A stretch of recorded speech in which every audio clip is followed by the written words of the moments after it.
그런데 사람 지문은 크게 세 가지 형태가 있대요. 고리형, 소용돌이형, 아치형. 이런 주요 특성은 유전적으로 결정이 됩니다. 하지만 그 디테일은 유전자가 아니라는 거예요.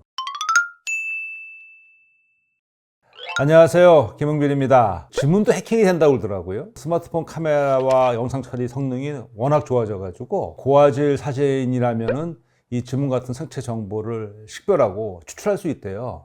그래서 그 전문가들 얘기로는 왜 엄지척 또 이거 뭐 이렇게 하는 거 뭐 V자 이런 거 저도 지금 옆으로 하고 있죠. 손바닥이나 보이지 않게 하라고 그렇게 조언을 하더란 말이에요. 자, 이 지문은 이거 정말 우리한테 아주 중요한 개인정보죠. 사람마다 다 다르잖아요. 아니 심지어 일란성 쌍둥이도 지문은 다르거든요. 이거 좀 이상하지 않으세요? 유전자가 다 같은데 지문이 다르다면 지문이 만들어지는 데에는 유전자 이외에도 다른 요소가 관여한다는 얘기가 되잖아요. 그게 궁금해서 한번 파헤쳐 볼까 합니다. 실망시켜드리지 않겠습니다. 본격적인 얘기에 앞서가지고 지문의 본래 기능, 즉 생물학적 기능을 한번 생각해 보려고 합니다. 지문을 우리가 갖고 있는 게 개인 식별하라고 있는 건 아닐 거잖아요. 또 인간만 있는 것도 아니에요. 침팬치를 비롯한 영장류는 물론이고요. 코알라도 우리하고 아주 비슷한 지문을 갖고 있다고 그래요. 인간과 침팬치는 뭐 워낙 계통적으로 가까우니까 뭐 그렇다고 치고요. 뭐 육아주머니 가지고 있고 유대류 족속이 코알라가 지문이 있다는 거, 우리 인간하고 아주 비슷하다는 거, 이거 되게 신기하지 않습니까? 아울러서 거리가 먼 이런 동물들에서 지문이 유사하게 있다는 것은 이게 분명히 생물학적인 기능이 있다는 것을 시사하는 것 같아요. 먼저 생각해보면 여기 지문이 이렇게 있으면 손과 이 물체 사이의 마찰력을 높여서 아마 물체를 잡는 데 도움이 되겠죠? 코알라 같은 경우는 나무를 오르고 이런데 도움이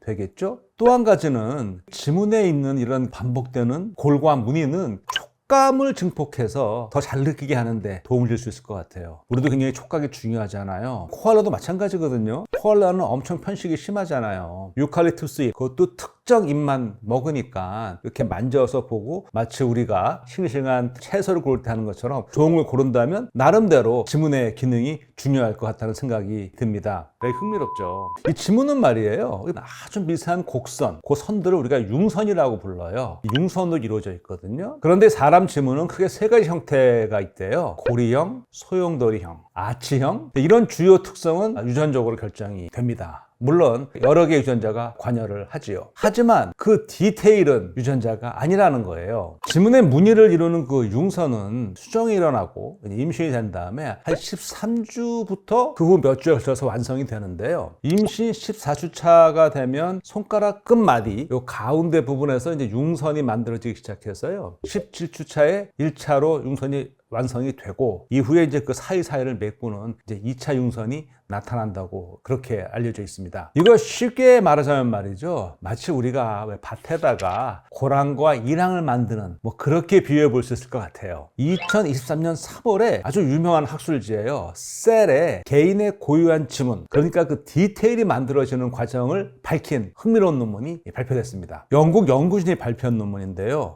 내용은 상당히 어려워요. 한마디로 요약하면은요, 지문이 만들어지는 과정은 영국의 수학자, 유명한 수학자입니다. 앨런 튜링이 제안한 튜링 패턴의 원리를 따른다는 거예요. 자, 이 튜링이라 뒤에 이건 이름 아니신가 모르겠어요. 튜링 테스트라고 들어보셨나요? 요즘에 뭐 챗GPT도 그렇고 워낙 인공지능이 이제 많이 나와서 한번 들어보셨을 것 같은데, 이게 바로 1950년에 앨런 튜링이 제안한 인공지능 판별법이에요. 제가 질문자라면 컴퓨터 앞에 앉아가지고 컴퓨터 화면을 통해서 컴퓨터와 사람과 각각 대화를 하는 거예요. 여러 질문을 던지는 거죠. 질문을 주고받은 다음에 사람이 어느 쪽이 컴퓨터고 어느 쪽이 사람인지를 구별해내는 거예요. 만약에 어느 것이 컴퓨터인지 어느 것이 사람인지를 구별하지 못하면 그 인공지능은 이제 완벽하게 구현된 것으로 이제 그렇게 평가를 받게 됩니다. 튜링 테스트를 제안하고 2년 있다가요, 그러니까 1952년에 형태 생성의 화학적 기초라는 제목의 논문을 발표해요. 여기서 튜링은 형태소, 모포젠이라고 칭한 가상의 입자들이 수학적 관계식에 따른 상호작용을 통해서 표범이나 얼룩말 무늬처럼 생물계에서 관찰되는 복잡한 패턴을 만들어낼 수 있다, 뭐 이런 원리를 보였어요. 수학과 화학의 원리를 생명현상에 적용한 이론 연구 결과였거든요. 논문이 무려 36쪽에 달하는 긴 논문이에요. 그런데 참고 문헌은 딱 6개예요. 그만큼 창의적인 연구라는 뜻이 되겠죠? 제가 그 논문을 봤어요. 근데 사실 제가 수학하고 친하지를 못해요. 행복합니다.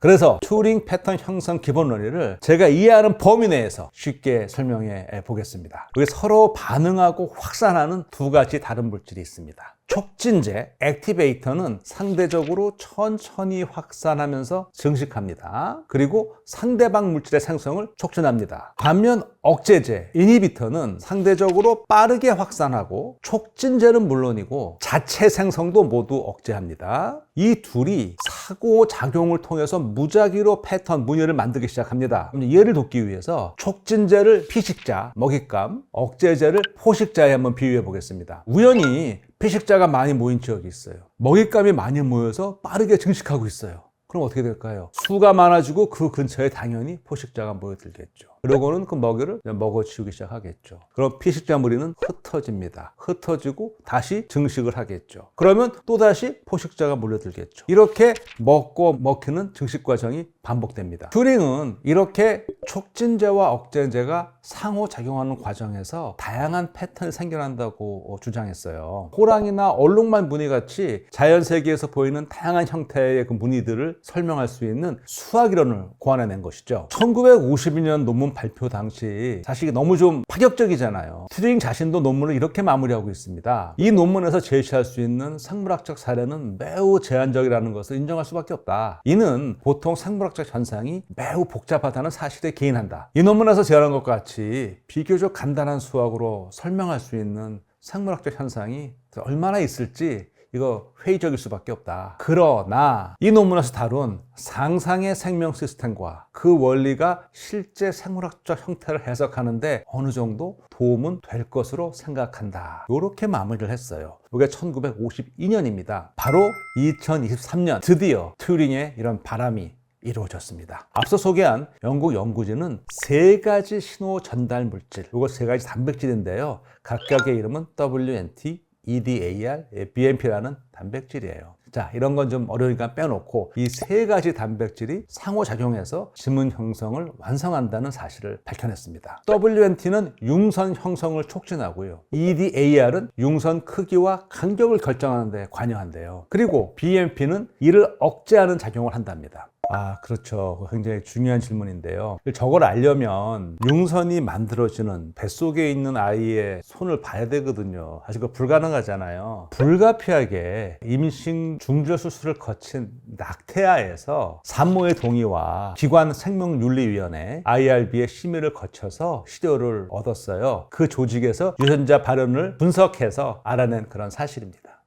그렇구나. 자, 우리가 일상에서도 지문을 많이 사용하죠. 휴대전화 지문으로 보안해 놓잖아요. 휴대전화는 도대체 우리 지문을 어떻게 인식할까요? 그 원리도 알고 봤더니 결국 고래, 깊이, 넓이 이런 거를 보고 알아내는 거더라고요. 지금 우리가 사용하는 핸드폰에서는 크게 두 가지 방식으로 지문을 인식하는데요. 첫 번째는 초음파 방식이에요. 초음파 신호를 딱 지문에 보내서 지문의 볼록한 부분, 융선이죠. 그리고 오목한 부분, 그 골에서 반사되는 초음파 신호 3개를 측정해서 지문을 파악한대요. 또 다른 방식은 광학 방식인데요. 디스플레이의 그 광원과 센서를 이용해서요. 역시 마찬가지예요. 지문의 융선과 골에서 반사되는 빛의 반사량 차이를 측정해서 광학 센서로 지문의 융골 형태를 감지해서 이미지를 만든다고 합니다. 원래 등록한 이미지와 비교해서 같은지 여부를 판정해 주는 것이죠. 또한 연구진은요. 이 컴퓨터 모델링으로요. 정말로 손에서 융선이 튜링 패턴으로 만들어지는지를 한번 봤대요. 아까 앞서 말씀드렸는데 융선이 만들어진 게 손가락의 세 부위라고 그랬잖아요.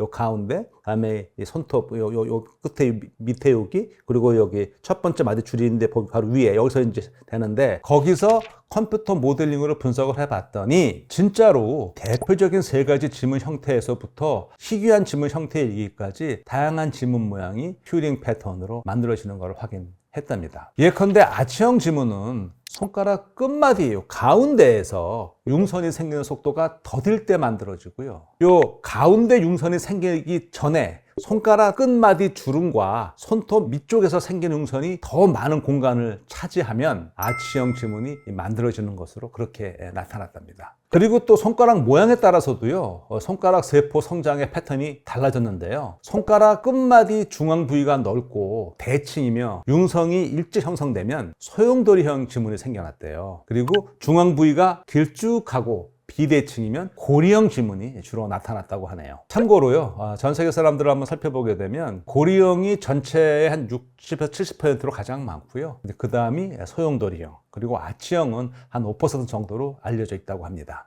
신기하죠? 저는 이번 연구 결과가 생명의 탄생 과정에서 작은 차이가 얼마나 다양하고 무한한 변화를 일으킬 수 있는지 그거를 보여준 좋은 사례라고 생각합니다. 이건 거의 일종의 나비 효과라고 할 수 있을 것 같아요. 정말 생명은 신비합니다. 일란성 쌍둥이의 경우에도요, 그 수정란이 자궁에 착산된 위치에 따라서요 조금 환경이 다르잖아요. 그 차이가 앞서 말씀드린 세 가지 단백질이 상호작용하는데 차이를 초래한다는 것이죠. 이거 정말 경이를 넘어 경외감이 듭니다. 오늘의 응생물학이었습니다. 고맙습니다.